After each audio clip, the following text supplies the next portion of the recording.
Улсын хэмжээнд 2008-аас 2014 оны төсөвт тусгагдсан ч санхүүжилт нь бүрэн хийгдэж чадаагүй гэрээний үлдэгдэл төлбөртэй 235 төслийг санхүүжүүлэхэр болсон талаар өнөөдөр сангийн сайд Эрдэнэт мэдэгдлээ. Ингэхдээ сангийн амны зүгээс арилжааны банкудтай гэрээ байгуулж Монгол банкнаас үнэт цаас худалдан авч өөрийн бичин аж ахуйн нэгжүүдэд олгох замаар санхүүжилтийг шийдвэрлэхэ болжээ. За энэ 280 гаруй аж ахуйн нэгжийн хувьд бол та бүхэн маань бүгдөө мэдж байгаа. Төрийн захиалгын үйлчилгээг явуулсныхаа төлөө хөрөнгө мөнгө авч чадахгүй юм нөхцөл байдал үүссэн байсан. Энэ аж ахуйн нэгжүүдийн хөрөнгө мөнгө авч чадахгүйгээс шалтгаалаад яадгүй гэхээр арилжааны банкуд дээр бас тодорхой хэмжээний хүндрэл үүсдэг.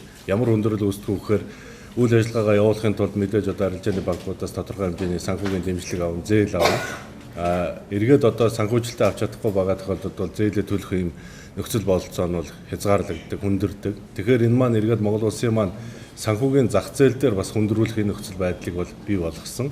Тийм учраас бүх арилжааны банкудаа энэ аж ахуйн нэгжүүдтэй холбоотойгоор ямар зээлүүд хугацаа хэтэрсэн байна, ямар зээлүүд төлөгдөхгүй удаашрсан байна гэдэг энэ судалгаануудыг аваад энэ судалгаан дээр үндэслэн ийм шийдвэрийг бол сангийн амнаас гаргасан байна. Ямар ч тач царцсан гатсан зэрэг элдвэр цоллуурсаар ирсэн эдгээр ажлыг санхүүжүүлснээр засгийн газар гүйцэтгэгч компани арилжааны банк хооронд үүссэн өөр авлагын асуудлыг шийдвэрлэнэ.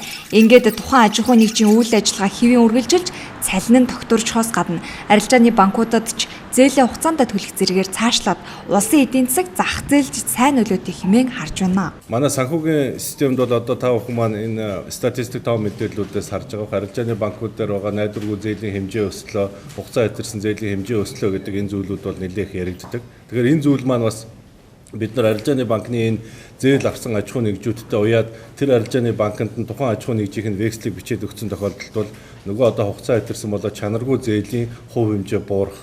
Ингэснээр энэ маань эргээд том утгаараа бол магадгүй Монгол улсын зээлжих зэрэглэлт ч гэсэн нөлөөлөх нөхцөл бололцоонууд үлднэ гэж байна.